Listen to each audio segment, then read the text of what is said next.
Welcome to the Niche Pursuits Podcast. Are you ready to discover some niche business ideas that actually work? Well, it's time for a motivational kick to jumpstart your next big idea. Here's your host, Spencer Haas.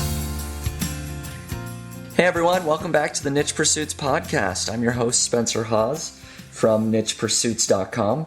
And today I'm excited to bring you another really great guest interview. I do an interview with a niche website builder, and his name is Nick Hasche. And he is somebody that started building niche websites just a little bit over a year ago, a year and maybe a few months. He actually started right alongside Niche Site Project 3, which is why I'm really excited about this interview because, well, he learned how to build niche sites by following along with that project and implementing the things that I was teaching Samara and the other coaches were teaching Colleen and Ryan along the way. And of course, Nick has taken it, what we taught, and implemented some of his own unique angles as well. And he's done really well. He's been able to build a portfolio, believe it or not, that at its peak was earning $10,000 a month. And I say at its peak because there has been a slight change, and I'll let Nick share what that change is. But able to build up a very significant portfolio of websites in just over a year. And so if you'd like to hear how Nick has done that, go ahead and listen to the interview. We go through his entire process from keyword research, content creation, and then, of course, link building as well. He has some very unique strategies there to consider. So overall, I hope you enjoy the interview. Hey, Nick, welcome to the Niche Pursuits Podcast. Hey, Spencer, thanks for having me. Yeah, absolutely. I thank you from joining us all the way from Thailand, if I'm correct, right? Yes, I'm in Koh Tao right now, which is an island in Thailand. Yeah, and I mean, we'll dive into your traveling a little bit here, but you're in Thailand. Obviously, you're not from Thailand, as your accent sort of discloses there. You're from Australia. Yep. So I wanted to bring you on because you've had some success with your niche sites. And we want to dive into some of those strategies. But before we do, can you give us a brief background on some of your business and work experience previous to building out websites? Yeah, sure. So my previous website experience is pretty non-existent. So I actually studied mining engineering and also finance at university. Okay. And then that lasted 6 years. Which was good fun. And then after that, I went and I worked for a pretty big mining company in Australia, in Queensland. And I did that for a year and then pretty quickly realized that the lifestyle was definitely not for me. Not only is mining lifestyle pretty specific and pretty average in my opinion, but the sort of the 9 to 5 regular lifestyle didn't appeal to me. And I could already see what the next 5 to 10 years looked like. And that's boring. Right. So I quit. And I went, that was in 2013, at the end of 2013. And then I went traveling for 2 years. And for the second year, I was in Koh Tao, where I am now, and I worked as a scuba diver. And it was during that time where I started to look into sort of long-term options and SEO, internet business, things like that. So how were you able to afford just quitting your job without, I mean, it sounds like without any regular employment. How did that work out? Yeah. Well, I was very fortunate in Australia, at least at that time, the mining industry was doing very well. And the specific degree I had, I think it resulted in the highest graduate salary out of any university degree in Australia. So straight out of university, I was earning very good money. And then also living in a mining town where there's nothing to spend money on. You can save money pretty easily. So I had some savings. All right, good. And is it safe to assume no children to take care of, that sort of thing as well? Yeah, I'm 29, so no kids yet. All right. I have a girlfriend. But no kids. So that does make it a little bit easier to travel. No obligations, easy to save up some money.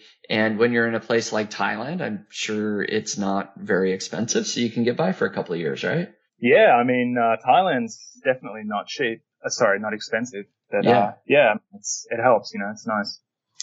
Yeah, cool. So you worked as a scuba instructor. Any other interesting sort of gigs that you had as you've been traveling around? No, not really. I mean, the first year was just travel, really, and Okay. the only place I stopped to do some work was here as a scuba diver, and that wasn't planned. I just did my open water course, as a lot of people do here on Koh Tao, and yeah, I mean, if you meet people from Koh Tao, it's a very typical story that they come for a few days and they end up staying a year or longer. So it's just one of those places you get stuck. Very cool. So go ahead. What was your first online venture? What sort of led you to diving into building niche websites? Right. So like I said, during that time, I started to look into SEO and had some very basic understanding of what it was. And I sort of toyed around a little bit with blog posts and, on-page SEO and things like that, but nothing serious. But then when I went home, at the I believe, end of 2015, back to Australia, I knew it was time to sort of make something happen. I really resisted the idea of going back to a regular job or mining job. And the most logical sort of course of action seemed to be internet business because of the lifestyle that it would then allow, right? So, basically the first thing I did was, I Googled, how do you make money online? Which I know is ridiculous. But I'm sure everyone's done it at some point in their life. Sure. But, one thing led to another, and I ended up on a blog called Niche Pursuits, believe it or not. And I started to play along, and I learned from you. Wow. So, yeah. So basically what I did was I decided that, so after reading all about it, I thought, yeah, this is probably something I could do. It sounds like, not overly complicated, and I could see the potential for the scalability, which excited me. So I decided to just give myself like a 10-day test. So basically what I did was, I had a series of goals, which was to, go through the process, selecting a niche, doing keyword research, doing hosting, website build, creating the content, basically everything up until link building. And I had like very specific goals, like I must have 5 posts published, blah, blah, blah. And I actually gave a friend of mine $200 and said, look, if I don't have this done in 10 days, you can keep $200. Nice. I like the incentive. Yeah. Yeah, it was just a bit of accountability because I wanted to take it seriously. And, I did that for 10 days. And, it gave me the theory was that would give me sort of some exposure to most of the aspects of niche websites.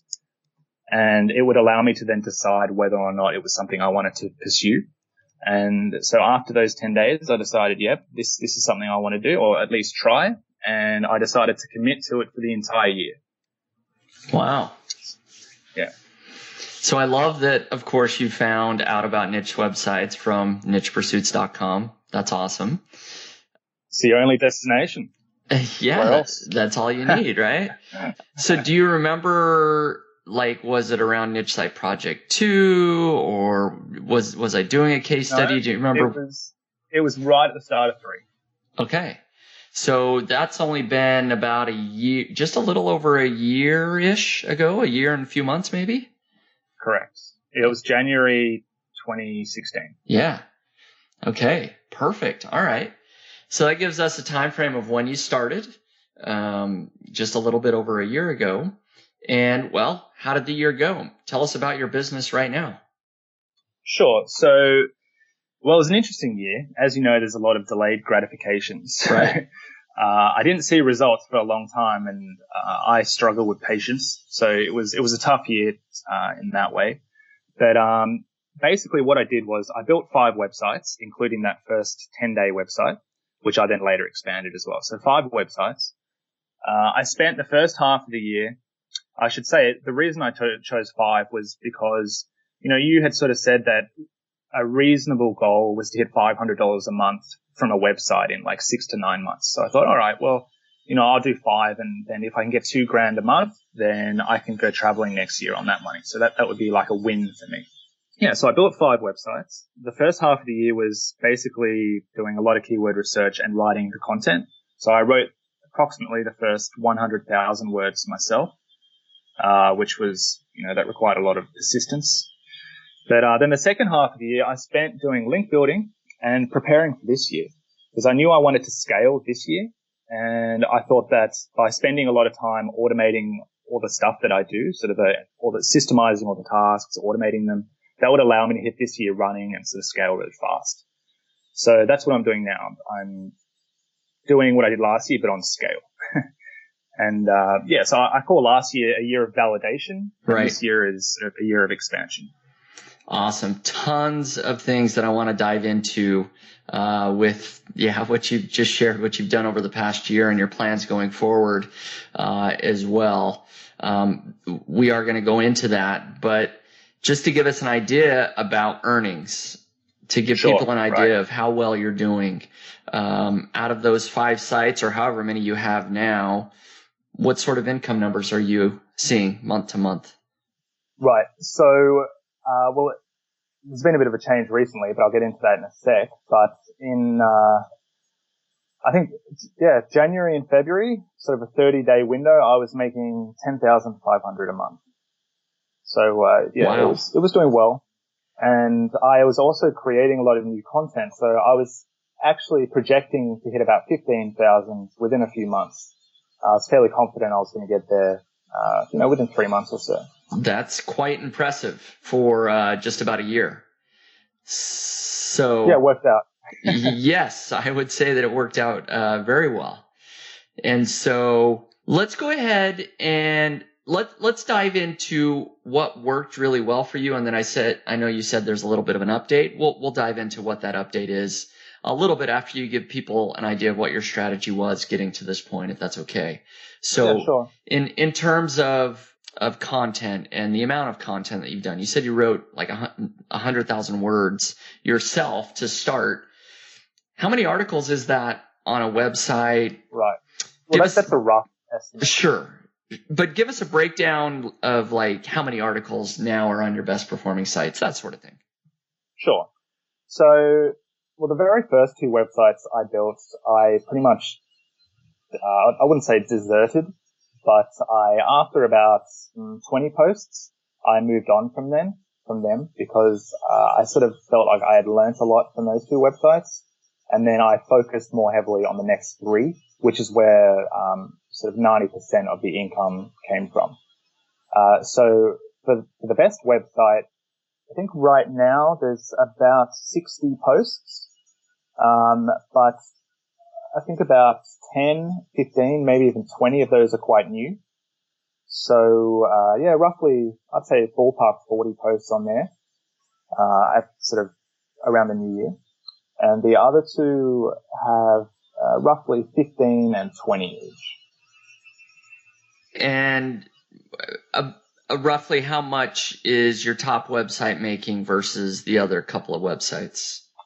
Right. So the best one was making roughly 6.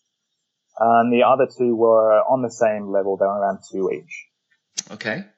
Awesome. Yeah. No, that's really good. So what would you say is the reason for the success so quickly? I mean, most people maybe build one website in a year and aren't seeing similar numbers as you. So why do you think let's maybe just focus on your top website since you've got a few.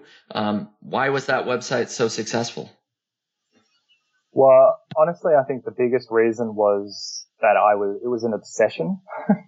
It's not it's not a marketing answer, I guess, but, I was really obsessed with making it happen last year. I was extremely determined. And I mean, it was obsession to the extent that I got up every day at 5:30 in the morning, worked 12 hours, did that 10 days straight, had 1 day off. I dreamt about Amazon keyword research, all that fun stuff. Good times.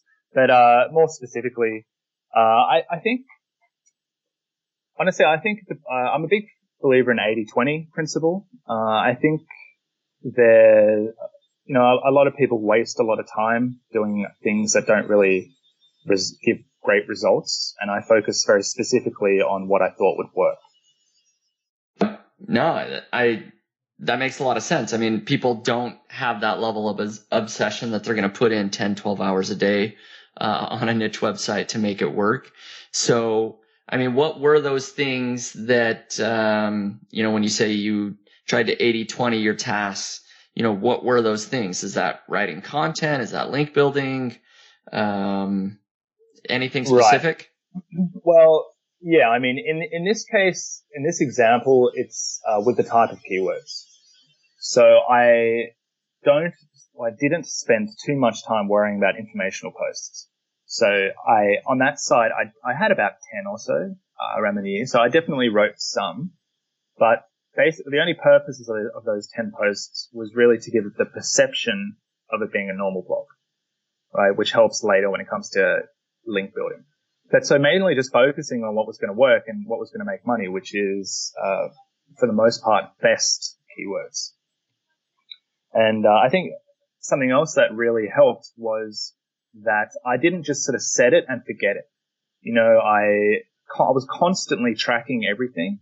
So I'm a big data person, probably because of my history in engineering. I love data. So I track everything and I look for differences, like why is one post doing better than the other? So I analyze all the on-page SEO, see, what's the difference? Why could it be different? Why is it not working out as well? So I'm tweaking things all the time, just to, just little things like tweaking keywords, adding keywords in, always adapting. And, it just worked out in a big way. And I think the link building that I did, also, had a big influence. So yeah, one more question on content. Maybe that'll be all. Maybe I'll have another follow-up, but I'm sure people are curious. Again, the length of your articles that you're writing there. I mean, are these, 1,000, 3,000? Right. It's interesting because at the start I aimed for 1,000, right? Mm-hmm. For a money post. Now I do 2,000. Yeah. But to be honest, I have ranked just as well for posts that are 1,000 words. I mean, it really just depends on so many things. So there's no definitive answer as to what's the best length. Right. However, I will say that, as you obviously know, there's a huge amount of value in long tail keywords. Yep. And the longer your content is, the higher your chances are of ranking for long tail keywords that you're not even trying to rank for. Exactly. Right? So the more content you have on the page, I mean, it doesn't matter even if your on-page SEO isn't that great, you'll just rank for more really random, obscure long-tail keywords. Yep. No, that makes sense. So, no, very good. I'm sure listeners were curious about that, so I wanted to clarify.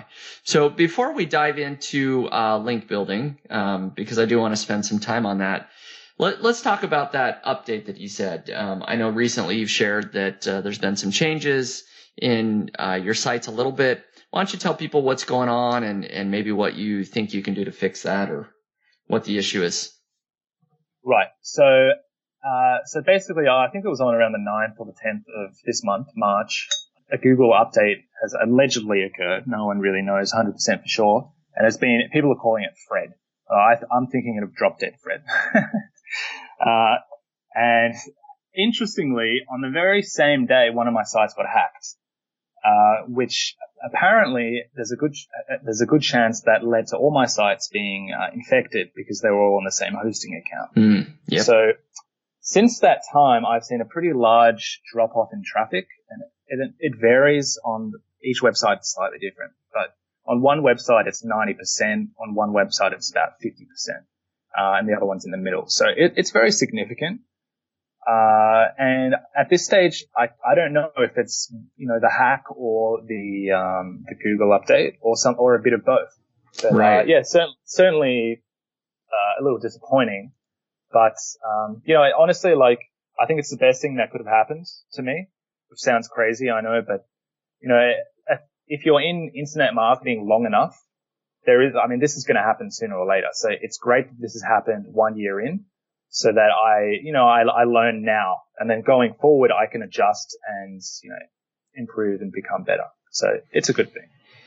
Yeah. I mean, that's a positive outlook, and I think that's a good outlook to have. I've been building sites for, over 10 years now. That's crazy. And I've had tons of ups and downs. I mean, I've had sites that were de-indexed and I didn't know why. I've had my Google AdSense account banned and I didn't know why. I've been victim to the Google Panda and Penguin and, other updates. So I've been through all of these things but each time I've come back and either built new sites or improved my old sites and, I'm still kicking, as they might say. Right. It's actually funny that you sort of mentioned that your site got hacked at the same time a Google update occurred, because one of my sites, the same thing happened, not with this Fred update, but there was, again, people don't really know, but they're calling it a mysterious update. I think it was about a month and a half ago that it came out. They didn't really name it. And so there was an update, but we also noticed that my site was hacked. Interesting. At the exact same time. And so we didn't know, and I guess we still don't know what caused the traffic to dip, but we went in, we obviously fixed the hack. We also went in some things to improve the site speed and, just did everything that we could to improve the on-page sort of SEO of the site overall. And I will just say that over the past month, it's taken about a month, but the traffic is right back up to where it was before. Well, that's awesome. So I offer that as hopefully some encouragement that maybe it's the hack that caused a lot, and it can take Google a few weeks to recrawl your site, reindex it the way it was before. And so hopefully that's the case for you. So I just recommend going and doing whatever you can to speed up the site, improve any on page, or if there's anything else that you think might be off, to try and fix that, and hopefully it comes back. On that note, it's interesting because I actually have a theory as to why it's happened and how I can fix it. So of course it's speculation. I don't know. Google hasn't even confirmed, as far as I know, that this update occurred. But I've been reading a few blogs, and there seems to be some consensus that it's mainly websites that are sort of revenue focused that are being hit, right? Mm. So sites with a lot of AdSense or affiliate sites, right? And that's why we're all whinging, obviously, because we're affiliates. But that just gave me the idea that perhaps there's some relationship between the number of links on a post or per website, some affiliate links, and a keyword rank drop, right? So what I did was fortunately, because I have a few websites, I basically counted the number of affiliate links on every money post, and then I looked at the drop in rank before and after this event, whether it's the hack or the update. And I can't say definitively, because it's possible that the algorithm is still running and some ranks haven't been hit yet, and I don't really know. I mean, I'm speculating, but it seems like there is a relationship. So I feel like it's something that I can potentially fix. And I've also noticed that some of the websites that are now ranking above me have far less affiliate links or none at all. So it seems like, yes, it seems like to me Google is trying to give more emphasis on value to the user, which of course makes sense. That's what Google wants to do. So, I don't know if that's really what's going on, but it's nice to have some hope. But I'm basically proceeding with that assumption, and so I'm going to be taking basically a course of action to fix that, and we'll see. Yeah, no, that's good. I mean, that's really all you can do is get as much information as you possibly can, make some tweaks, and hope that Google recrawls your website and the rankings improve. So I think that's a smart move on your part. And, after we post this interview in a month or two, if you start to see some improvement, maybe let us know and I can post an update after the interview. Happy days, yeah. So, well, I mean, the good news is I'm still scaling. I'm still going ahead with my plan. So I still plan to build 10 to 20 websites this year. So even if they don't if these websites that are hit stay hit, I still think I can get back to where I was a couple months ago, if not much more. So I'm confident. Yeah, go ahead and dive into what your plans are over this next year. I mean, you mentioned, last year was validation and this year's scaling. So that's the plan, to essentially build 10 to 20 sites over this year that are very similar to the previous sites that you've done.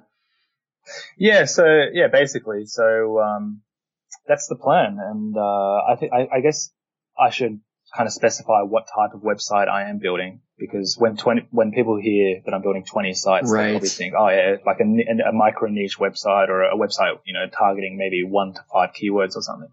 But that's definitely not the case. And I'm building what I call sort of authority niche websites with a bit of a twist, So they're big websites. And before I make each website, I have a very specific goal as to what monthly revenue I want it to hit. And I have a whole process of determining which keywords result in which value. And so how many keywords do I have to target to hit that value, that goal, right? Right. And so, I mean, they're not massive. I mean, they're not massive authority sites, but they're definitely not the tiny sites. I mean, they're going to have roughly 30 to 50 posts each. So, but yeah, so that's the plan. I mean, at this point, I built an entire system, it's all automated. So right now, the only two things that I really do are keyword research, and that's just an 80-20. I mean, keyword research is probably the tasks that results in the best results. And the other thing I do is sort of maintaining the whole system and managing VAs and things like that. So, yeah, a couple of questions there as well. Tell us what kind of keywords you're targeting. I mean, you mentioned, I guess, the type. I mean, best whatever, best survival knife or best product.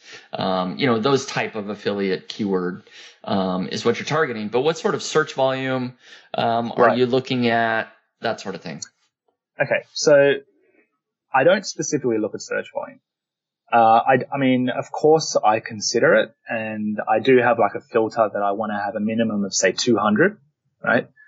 But what I do more specifically, and what I think is more important, is I calculate the value of the keyword, or the value of the post, assuming, the post with that keyword ranks.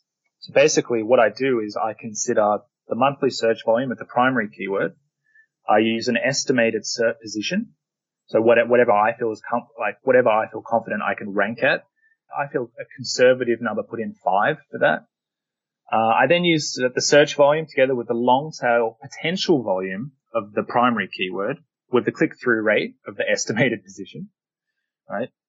And then that gets me the theoretical traffic to the post per month. And then I use my average click-through rate to Amazon from all my other websites. So I have an average for that.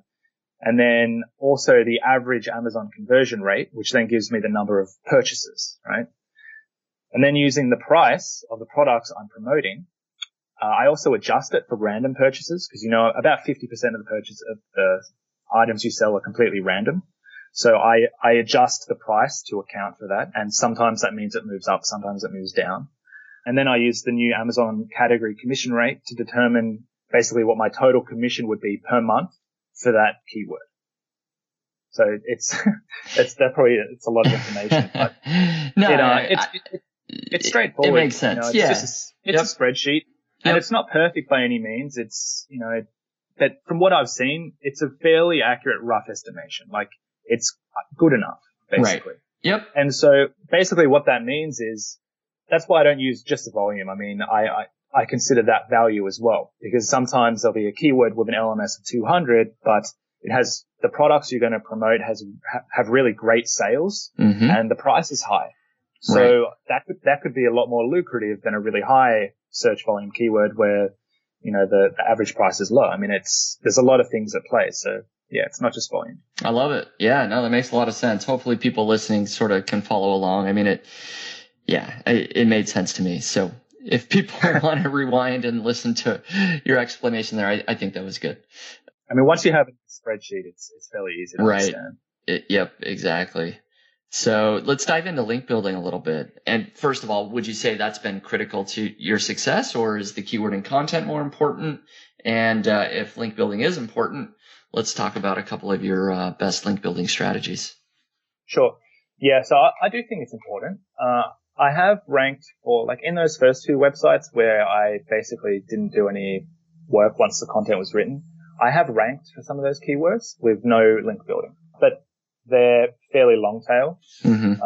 I think in general, you definitely need links. And if anything, it just speeds up your ability to rank. So instead of taking maybe, I don't know, a year to rank, you might rank in 9 months or something. It definitely speeds it up. And I've definitely seen that with each website. The earlier I start the link building process, the sooner the sort of uphill, the exponential growth happens. Right.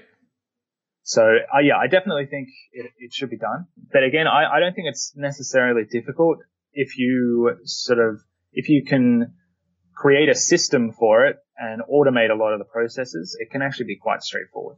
So I do want to talk about how you've automated things after you give this next answer. Right. Let's give a couple of your best strategies, and then, we'll dive into how you're actually automating that. So last year I did run 3 scholarships on 3 of the websites. Okay. But I'm not continuing that anymore because first of all, it's not sustainable in the long run. And it's really not great for the anchor text distribution, especially if you don't have many other links. Mm-hmm. It makes your anchor text distribution very much, it's very heavily orientated towards the scholarship, right? Right. So I don't think that's great. And I really have, it's hard to say whether the scholarship links had an impact on the overall SEO or not. I mean, in total, I got about 35 different universities linking to each of those websites. I think it was fairly successful. But yeah, I mean, I did see an increase in rank, at some point after that, but it's impossible to say whether it was from the scholarships or just time or, guest posting, which is my other main, strategy. Okay. Yeah, I've talked to a number of people about, doing the scholarship link building, on the podcast here. So maybe you can give us an idea of how you're doing guest posting. How are you finding people? How are you contacting them? Sure. So I've got a pretty specific strategy for it. But before I delve into that, I should say that it's pretty much all outsourced. So the only thing that I do for it is I give my VA certain keywords. And from there, it's all automated, with the VA doing a lot of the work. And then my content manager, dealing with the emails, and then outsourcing the writing of the guest post to a freelance writer. So you've got 3 different people you're using to do that process. Yes. And so it's very hands off, which is nice, because it gives me time to focus on, keyword research or some other things. So basically what I do is, the first thing is I use the same pen name for all my websites. Okay. So that has some advantages. So basically I have one central BuzzStream account, and I use the same email address for this person's name. Mm-hmm. So first of all, that's a lot easier. It's easier to manage one email and BuzzStream account. When you have several websites, it'd be a nightmare to try and deal with 20 different, emails, and it's just a nightmare. Right. So it's a lot easier. But also it has the advantage that it allows me to build relationships for websites under the one name. So this can be really useful whenever I start a new site, because I can look through the contacts with whom I've successfully guest posted before. Of course, I save these. And if there's any overlap between their site and my new site, I just reach out and say, hey, I'm now also editing this new site and a guest post could make sense, blah, blah, blah. So awesome. For a lot of the new websites, I don't even need to do any prospecting. I already have a list that I can reach out to, right? So That's nice. Yeah. The other thing is that, and this is an advantage of building multiple sites at once, is that I try and squeeze in a link to one of my other sites in every guest post, right? So that gives me sort of double the results per guest post. Yes. And it halves the cost per link. So going a little further into that, whenever I'm building a new website, I'm creating the informational posts for the new website, right? Mm-hmm. And I'm aware that down the line, I'll be trying to get a link from one of these future guest posts, right? So, for example, let's say I'm building a new website about mattresses. Mm-hmm. I make one of my informational posts kind of like a listicle style post about something related to mattresses. An obvious example is sleeping tips, right? Mm-hmm. And then in it, I mention all the, the kind of things that later will provide the overlap I need to also link to that post from a guest post I'm doing for an entirely different website. So let's say I write in that post that, what's an example? Drinking coffee is bad before going to bed. Or maybe pet hairs in bed can cause sleeping trouble, or whatever it is, or that exercise is great for sleep or whatever. You provide these opportunities that later it makes it justifiable to link to that post as well. So let's say like 3 months down the line, I'm guest posting for one of these other websites, let's say some fitness related site, and it then makes sense to include a link to that sleeping tips post in that guest post as well. That's awesome. Yeah, good strategy. I like it. It doesn't always work. Sometimes it depends who you're guest posting for. Sometimes it's not really an option. But often it works. So yeah, that's cool. Very good. So let's dive just a little bit more. If you have anything in addition to share about how you're automating the process. I mean, you gave us a good idea there, using VAs and content manager and those sorts of things. Are you doing anything else to automate the business? Of the business as a whole, or the guest posting? The business as a whole. Maybe give us an idea of, what your team looks like, who's involved. Right. Of course, there's a lot of pieces there, so maybe just a sort of broad stroke. Sure. So currently I have 2 VAs and then also a content manager who's also the editor. And then of course I outsource all my writing to writers that I've found on Upwork. So, like I said, the only thing I really do is the keyword research, and then I manage it all. So basically last year when I was spending time automating everything, every single task that is included in this overall system, I would make like a 1 or 2 minute video for, right? So I have like a wiki of video instructions so that, every task can be automated and outsourced, because I say, okay, this is the task, first you do this, then you do this, then you do this. Here are the video steps for each of that. And so it's very easy that way to outsource things. And generally speaking, especially with this kind of work, there's always sort of a system, right? There's people, we all have habits. So it doesn't matter what task you're doing. In general, there's a way to, there's a system to it. There's a sort of a routine to it, right? And if that's the case, then in theory, you can compartmentalize that process, right, into smaller steps. And then you just, create a video for that step. Very easy to do. And then you give it to VAs. It takes a lot of work setting it up. And I spent it for like 3 months doing that last year. But once it's set up, you're good to go, And it's great because now, I spend about 20 hours a week on this business. And then that gives me, I also freelance for an e-commerce website. I spend about 20 hours a week doing that. And I'm traveling around the world at the same time. So it's possible to build a business this way, with minimal time investment. Yeah, I think it's super smart, and obviously it's working well for you. We do something similar in my business. We've recorded, videos and have templates and things like that we can hand off to writers, and with nice writing instructions. So it really does help to improve the business and help it grow without you directly involved in every piece of that. So, Nick, you've shared a lot of great tips here already. Do you have any sort of final tips for building niche sites that you'd like to share that we haven't talked about already? Let's see. I think the main thing is to try and be smart about what you're doing and focus on the 80-20, because there are going to be, people get overwhelmed by the amount of things that should be happening in this kind of website. And it's, for the most part, a lot of those activities are just a waste of time, in my opinion. A lot of them aren't. It really depends on what you're trying to achieve. But I think you need to sort of hone in on where the results are going to come from, at least in the short term. You need to outsource as soon as possible. If you don't have the money to outsource, as soon as you're generating income from the business, outsource, just reinvest. You need to be testing all the time.